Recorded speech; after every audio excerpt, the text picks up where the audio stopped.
მოგესალმებით, მეგობრებო, მინდა ახალი ამბავი გითხრათ ბრიუსელიდან. რამდენიმე კვირის წინ ჩვენ მივწერეთ Ursula von der Leyen საქართველოში არსებულ მდგომარეობასთან დაკავშირებით და მივიღეთ წერილობითი პასუხი.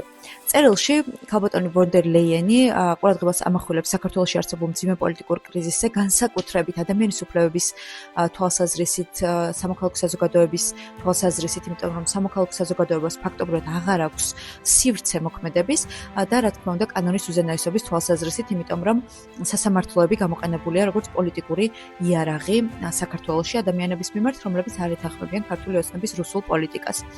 წერილში ყველაზე მნიშვნელოვანი მომენტი არის სანქციებთან დაკავშირებული და პრეზიდენტი von der Leyen-ი ხაზს უსვამს, რომ სანქციებთან დაკავშირებული საკითხი მიმდინარეობს, მოლაპარაკებები მიმდინარეობს მაღალ პოლიტიკურ შრეებში და მე ვფიქრობ, რომ ეს გადაწყვეტილება ძალიან მალე იქნება მიღებული. ასევე წერილში ვკითხულობთ, რომ თუ კი ქართული ოცნება მოინდომებს, რომ დაუბრუნდეს ევროპული განვითარების გზას, ევროკავშირის კარი ღიაა, თუმცა მეც და თქვენც ძალიან კარგად ვიცით, რომ ქართული ოცნება ამას არ მოინდომებს და მეც და თქვენც ძალიან კარგად ვიცით, რა არის ქართული ოცნების მიზანი.